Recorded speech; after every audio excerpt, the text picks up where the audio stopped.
أعوذ بالله من الشيطان الرجيم.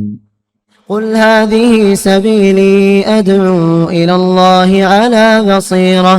على بصيرة أنا ومن اتبعني وسبحان الله وما أنا من المشركين.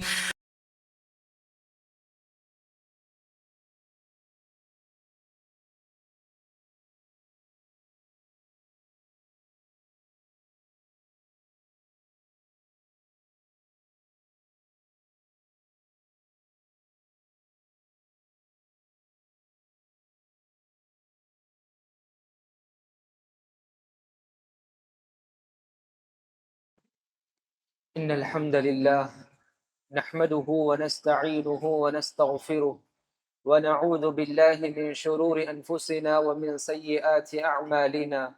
من يهده الله فلا مضل له ومن يضلله فلا هادي له، وأشهد أن لا إله إلا الله وحده لا شريك له، وأشهد أن محمدا عبده ورسوله. أما بعد فأعوذ بالله من الشيطان الرجيم. يا أيها الذين آمنوا اتقوا الله حق تقاته ولا تموتن إلا وأنتم مسلمون. يا أيها الناس اتقوا ربكم الذي خلقكم من نفس واحدة وخلق منها زوجها وبث منهما رجالا كثيرا ونساء، واتقوا الله الذي تساءلون به والأرحام إن الله كان عليكم رقيبا. يا أيها الذين آمنوا اتقوا الله وقولوا قولا سديدا يصلح لكم أعمالكم ويغفر لكم ذنوبكم، ومن يطع الله ورسوله فقد فاز فوزا عظيما. أما بعد فإن خير الحديث كتاب الله، وخير الهدي هدي محمد صلى الله عليه وسلم، وشر الأمور محدثاتها، وكل محدثة بدعة، وكل بدعة ضلالة، وكل ضلالة في النار. فأعوذ بالله من الشيطان الرجيم. قل إن صلاتي ونسكي ومحياي ومماتي لله رب العالمين لا شريك له وبذلك أمرت وأنا أول المسلمين. وقال عز من قائل فصل لربك وانحر. ہر قسم کی تعریف، بزرگی و کبریائی اس اللہ وحدہ لا شریک کے لیے لائق و زیبا ہے جو ساری کائنات کا پروردگار اور پالنہار ہے۔ درود و سلام ہو سارے انبیاء پر، خصوصاً آخری نبی محمد صلی اللہ علیہ وسلم پر، جنہوں نے ہر خیر کی طرف ہماری رہنمائی کی۔ حاضرین جمعہ، عزیز نوجوان ساتھیوں اور قابل احترام میری اسلامی ماؤں اور بہنوں، خطبہ مسنونہ کے بعد سورۃ الانعام کی ایک مشہور و معروف آیت تلاوت کی گئی اور سورۃ الکوثر کی ایک آیت بھی تلاوت کی گئی۔ ان دونوں آیتوں میں اللہ رب العالمین ہمیں جن باتوں کا پیغام دے رہے ہیں وہ یہ کہ ہم ہر کام میں، ہر عمل میں، ہر بات میں اللہ رب العالمین ہی کے لیے وہ کام ہو، وہ عبادت ہو، وہ عمل کی جائے۔ یعنی دوسرے الفاظ میں اگر کہیں تو ہماری پوری عبادتوں میں اخلاص اللہ رب العالمین کو مطلوب ہے۔ کیوں؟ اس لیے کہ اللہ رب العالمین نے ان آیتوں میں جن دو بڑی عبادتوں کا تذکرہ کیا وہ نماز اور قربانی ہے۔ اللہ تعالیٰ نے کہا قل ان صلاتی ونسکی ومحیای ومماتی، اے نبی آپ کہہ دیجئے کہ میری نماز، میری قربانی اور میرا جینا اور میرا مرنا سب کچھ اللہ رب العالمین کے لیے ہے جس کا کوئی شریک نہیں ہے۔ وَبِذَلِكَ أُمِرْتُ، اور مجھے بھی اسی بات کا حکم دیا گیا ہے کہ میری پوری عبادتیں صرف اللہ ہی کے لیے ہو۔ وَأُمِرْتُ أَنْ أَكُونَ أَوَّلَ الْمُسْلِمِينَ، اور میں سب سے پہلے اللہ رب العالمین کا فرما بردار بندہ بن جاؤں۔ اللہ رب العالمین جن باتوں کا بھی مجھے حکم دے سب سے پہلے میں خود اس پر عمل کرنے والا بن جاؤں۔ پھر اس کے بعد سورۃ الکوثر کی ایک آیت تلاوت کی گئی جس میں اللہ رب العالمین انہی دو عبادتوں کی طرف اشارہ کرتے ہوئے کہا فَصَلِّ لِرَبِّكَ وَانْحَرْ کہ اے نبی آپ اپنی نماز اور اپنی قربانی اللہ رب العالمین کے لیے کیجیے۔ کیوں اللہ رب العالمین صرف نماز اور قربانی کو یہاں پر بتائے ہیں، بجائے اس کے کہ بہت ساری عبادتیں ہیں، لیکن نماز اور قربانی اس لیے کہ نماز یہ بدنی عبادتوں میں یعنی بدن سے کی جانے والی عبادتوں میں سب سے بڑی عبادت یہ نماز کی عبادت ہے۔ قربانی یہ مال کی عبادتوں میں سب سے بڑی عبادت مال کی قربانی میں یہ قربانی ہے، جس کو ہم عید قربان کے طور پر ابراہیم علیہ السلام کی سنت کو یاد کرتے ہوئے ہم سال میں ایک مرتبہ انجام دیتے ہیں۔ تو گویا بدنی عبادت ہو، مالی عبادت ہو، الغرض کوئی بھی عبادت کیوں نہ ہو، ان ساری عبادتوں میں اللہ رب العالمین کو جو چیز مطلوب ہے وہ نیت کی مطلوب ہے، یعنی اخلاص اللہ رب العالمین کو مطلوب ہے۔ اسی لیے اللہ کے نبی صلی اللہ علیہ وسلم نے کہا ان اللہ لا ينظر الى صورکم ولا الى اموالکم، اللہ رب العالمین کو نہ شکل و صورت کی ضرورت ہے، نہ تمہارے مال و دولت کی ضرورت ہے۔ اللہ کو اگر کسی چیز کی ضرورت ہے ولیکن ينظر الى قلوبکم، اللہ تعالیٰ میرے اور آپ کی دل کی کیفیت کو دیکھتے ہیں۔ کسی بھی عبادت کو انجام دیتے ہوئے ہمارے دل کی جو کیفیت ہے اسی کیفیت کو اللہ رب العالمین دیکھنا چاہتے ہیں۔ چلے دوستو، آخر اس قدر اسلام میں نیت پر کیوں زور دی گئی ہے، نیت پر کیوں اس قدر اہمیت دی گئی ہے؟ اس لیے کہ نیت ہی ایک ایسا پیمانہ ہے جس کی وجہ سے ہم عادت کو عبادت میں فرق کر سکتے ہیں، خود عبادت کو عبادت میں فرق کر سکتے ہیں۔ کیسے؟ مثال سے آپ سمجھیں کہ ہم غسل کرتے ہیں، ہم نہاتے ہیں، غسل کرتے ہیں۔ کیوں غسل کرتے ہیں؟ سخت گرمی سے برداشت نہیں ہوتا، گرمی سے برداشت نہ ہونے کی وجہ سے انسان ٹھنڈی حاصل کرنے کے لیے غسل کرتا ہے۔ اور ایک غسل ہے جو انسان جنابت کے بعد، ناپاکی کے بعد پاکی حاصل کرنے کے لیے بندہ غسل کرتا ہے۔ اب ان دونوں غسل میں فرق کرنے والی چیز کون سی ہے؟ بندہ وہی غسل کرتا ہے، وہی پانی نہاتا ہے، لیکن فرق کرنے والی چیز کون سی ہے؟ عادت اور عبادت میں نیت ہے۔ انسان جب صرف پاکی حاصل کرنے کے لیے یعنی اپنے آپ کو ٹھنڈا پہنچانے کے لیے، گرمی سے اپنے آپ کو بچانے کے لیے غسل کرتا ہے تو یہ عادتاً غسل کرتا ہے۔ وہی بندہ جب عبادت کے لیے، نماز کے لیے، ناپاکی سے پاکی حاصل کرنے کے لیے جو غسل کرتا ہے وہ عبادت ہے۔ تو نیت اصل ہے عادت کو اور عبادت میں فرق کرنے کے لیے، اور اسی طرح خود عبادت کو عبادت میں فرق کرنے کے لیے بھی اللہ تعالیٰ نے نیت ہی کو رکھا ہے۔ فجر نماز کے لیے ہم مسجد آتے ہیں، 2 رکعت سنت مؤکدہ پڑھتے ہیں، اور پھر 2 رکعت امام کے ساتھ ہم نماز پڑھتے ہیں۔ وہی 2 رکعت سنت مؤکدہ ہم سنت مؤکدہ کے طور پر ادا کی، اور وہی 2 رکعت ہم امام کے پیچھے ادا کرتے ہیں۔ دونوں میں فرق کرنے والی چیز کیا ہوئی؟ نیت ہی ہے جو ہماری سنت، نفل اور فرض کے درمیان فرق کرنے والی چیز ہے۔ اسی لیے اسلام میں ہر عبادت کے لیے ہم سے نیت مطلوب کی ہے۔ چلے دوستو، نیت اس قدر اہم رول ادا کرتی ہے ہماری عبادتوں میں، اللہ کے نبی صلی اللہ علیہ وسلم اس حدیث پر غور کریں۔ اللہ کے نبی نے کہا من ہم بحسنہ، جو شخص نیکی کا ارادہ کرے، صرف نیکی کا ارادہ کرے، عمل نہ کرے، اس کو اللہ تعالیٰ نیکی مکمل لکھ دیتے ہیں۔ کیسے ہے اس کی دلیل؟ اللہ کے نبی صلی اللہ علیہ وسلم نے فرمایا بندہ کسی مجبوری کی وجہ سے، بیماری کی وجہ سے کوئی نیکی کا کام نہیں کر سکا، یا سفر کی وجہ سے کوئی نیکی کا کام نہیں کر سکا، تو اللہ تعالیٰ اس کو وہی ثواب لکھ دیتے ہیں۔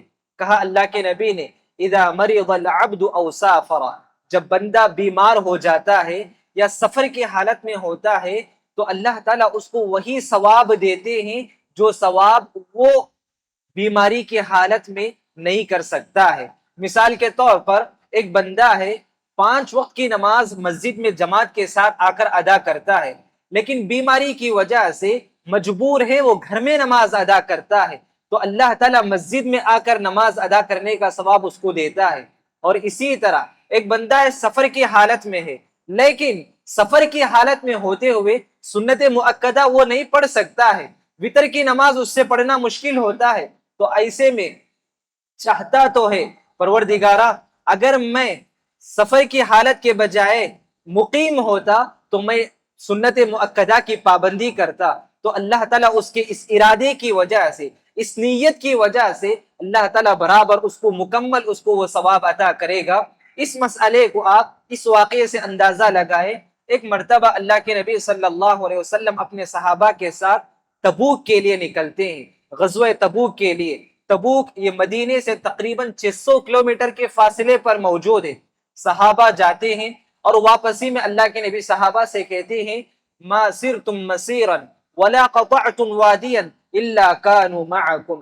مدینے میں کچھ ایسے صحابہ ہیں کہ وہ صحابہ بھی برابر تمہارے ساتھ اجر و ثواب میں شریک ہے، تم جس وادی سے چل کر آ رہے ہو برابر وہ بھی تمہارے ساتھ اجر و ثواب میں شریک ہے۔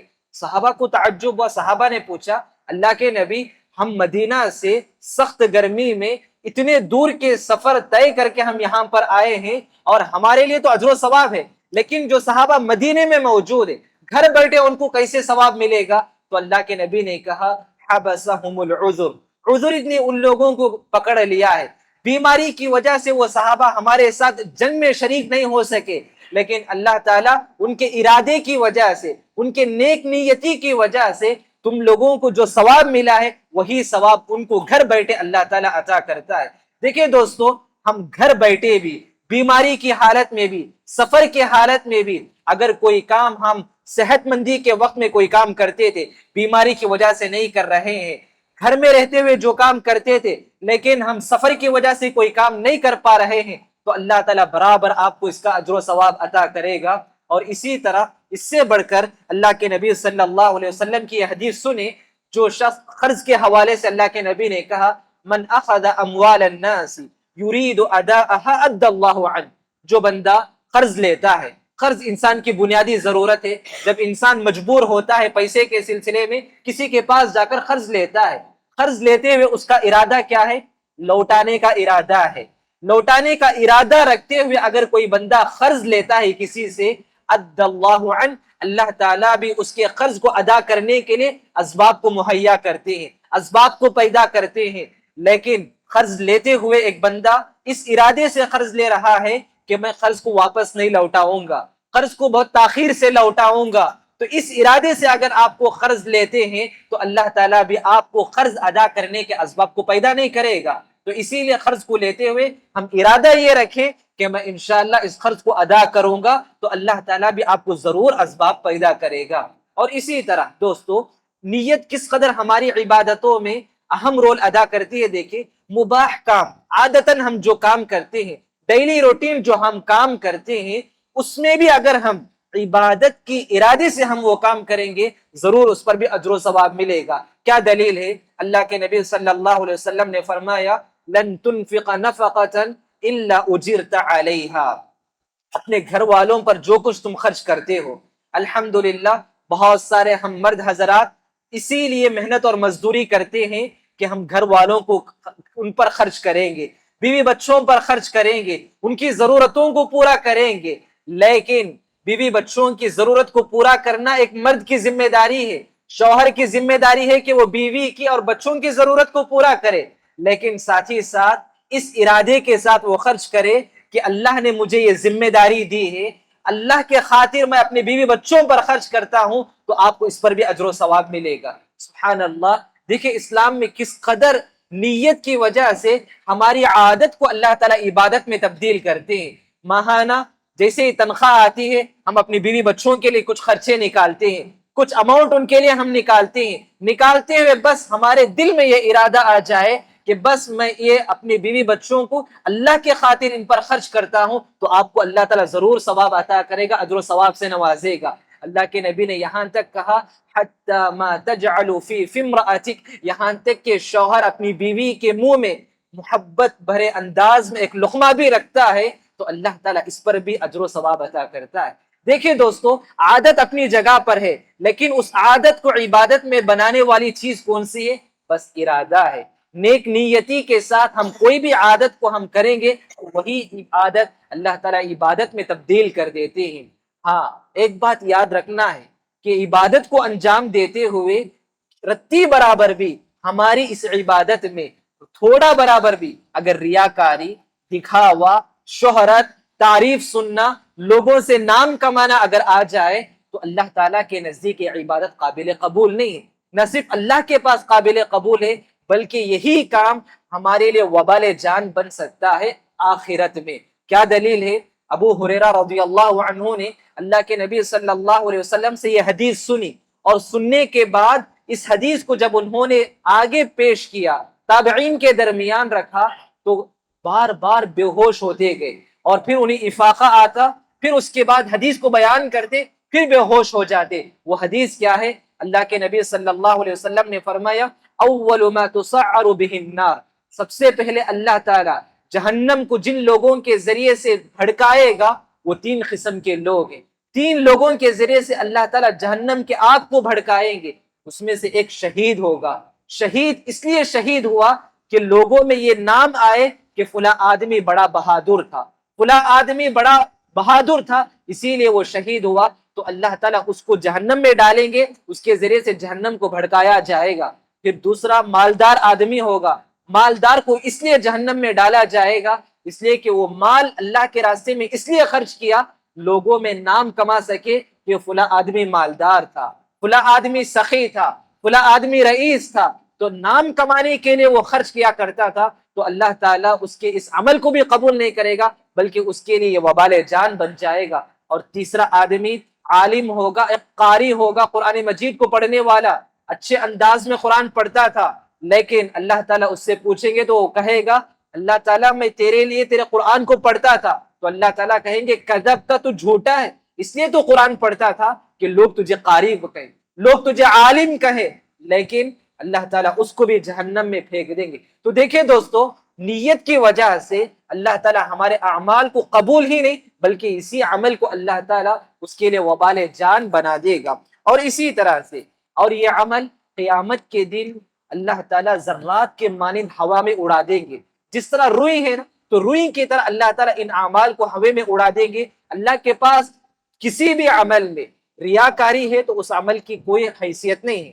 اللہ تعالیٰ نے کہا وَقَدِمْنَا إِلَى مَا عَمِلُوا مِنْ عَمَلٍ فَجَعَلْنَاهُ هَبَاءً مَنْثُورًا، اللہ تعالیٰ اس کو ذرات کی طرح ہوا میں اڑا دیں گے تو اس کی کوئی حیثیت نہیں ہوگی۔ آپ ذرا غور کر کے دیکھیں، ہم بار بار یہ آیت پڑھتے ہیں فَوَيْلٌ لِّلْمُصَلِّينَ، سورۃ الماعون کی مشہور آیت ہے۔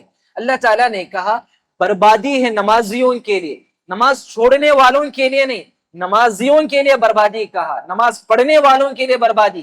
کون ہے وہ نماز پڑھنے والے اور ان لوگوں کے لیے بھی بربادی؟ اللہ نے کہا الذین هم عن صلاتهم ساہون الذین هم یراؤون، وہ لوگ جو نماز دکھاوے کے لیے پڑھتے ہیں۔ نماز پڑھنے کا مقصد کیا ہے؟ لوگوں کو دکھانا ہے۔ اگر میں گھر میں بیٹھا رہوں گا تو لوگ کیا کہیں گے مجھے، میرے والدین مجھے کیا کہیں گے۔ اگر میں اسکول میں ہوں، نماز پڑھے بغیر کلاس میں بیٹھا رہوں گا تو استاد مجھے کیا کہیں گے۔ بس لوگوں کو دکھانے کے لیے مسجد میں حاضر ہو گئے، نماز پڑھنے آ گئے تو ایسے لوگوں کے لیے بربادی کہی گئی۔ تو اسی لیے نماز بھی اگر ہم پڑھتے ہیں تو نماز بھی اللہ ہی کے لیے ہم نماز ادا کرنا ہے۔ اسی لیے اس آیت میں بربادی نمازیوں کے لیے نہیں، نماز چھوڑنے والوں کے لیے نہیں، نمازیوں کے لیے بربادی کہا گیا، اور ان نمازیوں کے لیے جو نماز میں ریاکاری اور دکھاوا کرتے ہیں۔ دوستو، اب ہم اپنے اعمال میں، میرے اور آپ کی عبادتوں میں اگر اخلاص چاہتے ہیں، ریاکاری کے بغیر عمل ہم کرنا چاہتے ہیں تو ہمیں کیا کرنا ہوگا؟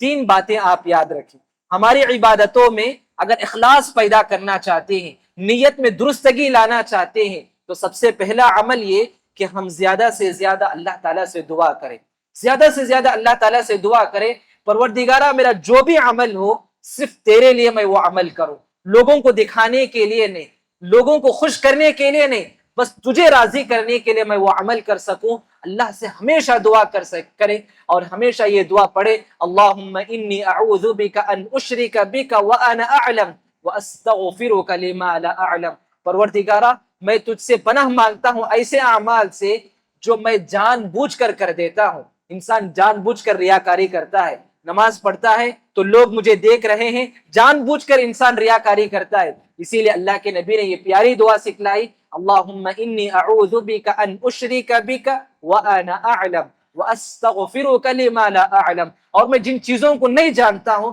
اسے پروردگارہ تو مجھے معاف کر دے۔ یہ ریاکاری سے بچنے کے لیے سب سے بہترین دعا ہے، پیارے نبی صلی اللہ علیہ وسلم نے اپنی امتوں کو سکھلائی ہے، اور اللہ کے نبی نے خود یہ دعا سکھلاتے ہوئے کہا کہ ریاکاری ہمارے اعمال میں چونٹیوں کے رینگنے سے بھی باریک ہمارے اعمال میں گھس سکتا ہے، داخل ہو سکتا ہے۔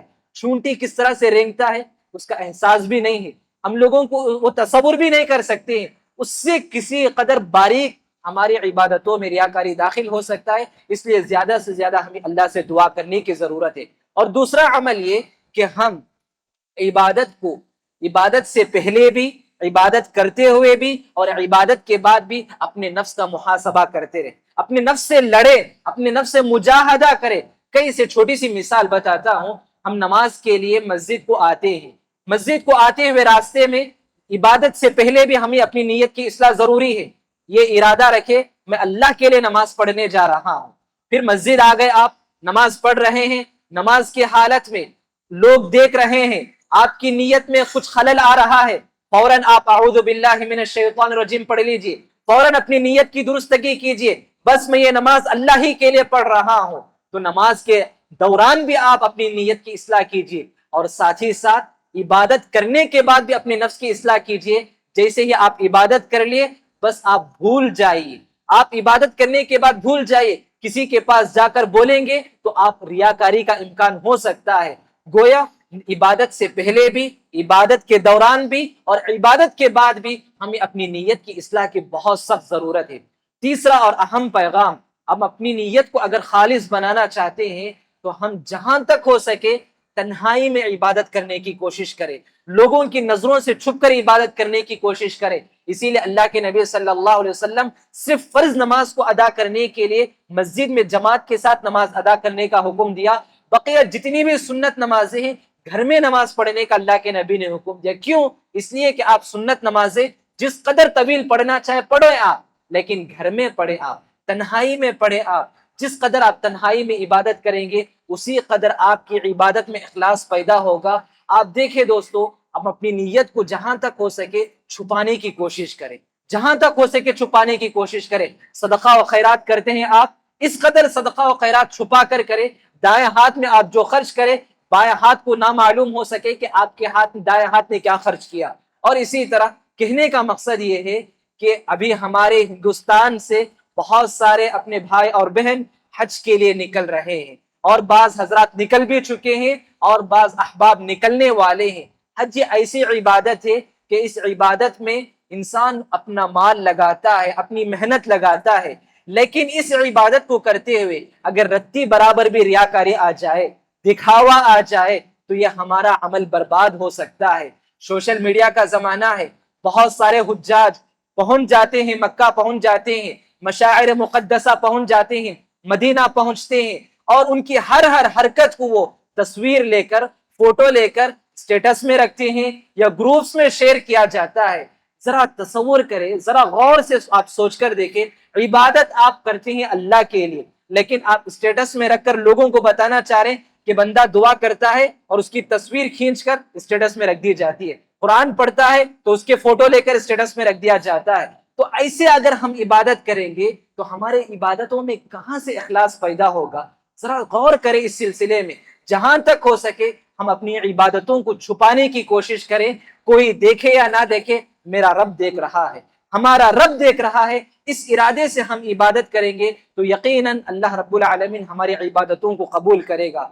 دوستو، آخر میں ایک پیغام دینا چاہتا ہوں، میں اپنے بھائیوں سے، اپنی بہنوں سے بھی یہ پیغام دینا چاہتا ہوں، وہ یہ کہ میری اور آپ کی زندگی میں کچھ ایسی عبادتیں ہوں جس کا میرا اور میرے رب کے درمیان ہی اس کا علم ہو، نہ آپ کے والدین کو اس کے بارے میں علم ہو، نہ آپ کی اولاد کو اس کا علم ہو۔ اس قدر چھپا کر ہم عبادت کریں کہ صرف میرے اور میرے رب کو اس کا علم ہو، اس کے علاوہ کسی اور کو نہ ہو، کیونکہ کل قیامت کے دن اگر اللہ رب العالمین پوچھے کہ بندہ تو کیا نیک عمل لے کر آیا ہے، تو ہم اللہ رب العالمین سے اس بھروسے کے ساتھ کہہ سکتے کہ پروردگارہ یہ کام میں نے صرف تجھے معلوم ہوا اور تیرے لیے میں یہ کام کیا، کسی اور کو یہ کام معلوم نہیں، اور کسی اور کی رضامندی کے لیے میں یہ کام نہیں کر سکا، تو اس لیے ہماری زندگی میں کوئی ایسے نیک کام ہم کر جائے جس کا علم صرف اللہ رب العالمین کو ہو۔ الغرض کہنے کا مطلب یہ کہ نیت یہ ہماری عبادتوں کی روح ہے، یا ہماری عبادتوں کی بنیاد ہے۔ اگر ہماری عبادتوں میں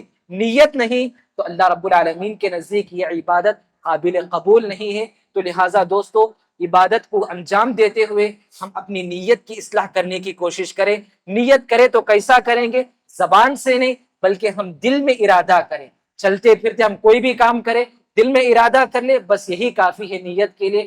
اللہ رب العالمین سے دعا ہے کہ اللہ رب العالمین مجھ کہنے والے کو، آپ تمام سننے والوں کو نیت کی درستگی کرنے اور اپنے پوری عبادتوں میں، پورے اعمال میں نیک نیتی کے ساتھ، سچے ارادے کے ساتھ، اچھے ارادے کے ساتھ نیک اعمال کو انجام دینے کی توفیق عطا فرمائے۔ آمین۔ اقول قولی هذا واستغفر الله لي ولكم ولسائر المسلمين من كل ذنب فاستغفروه انه هو الغفور الرحيم۔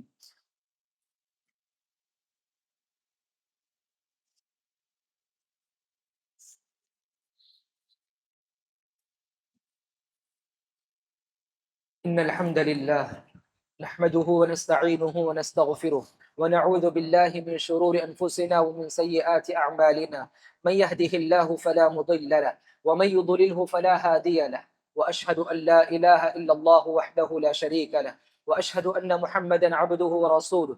أما بعد، فأعوذ بالله من الشيطان الرجيم. إن الله وملائكته يصلون على النبي يا أيها الذين آمنوا صلوا عليه وسلموا تسليما. اللهم صل على محمد وعلى آل محمد كما صليت على إبراهيم وعلى آل إبراهيم إنك حميد مجيد.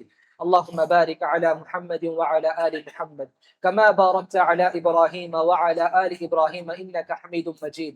اللهم ربنا آتنا في الدنيا حسنة وفي الآخرة حسنة وقنا عذاب النار.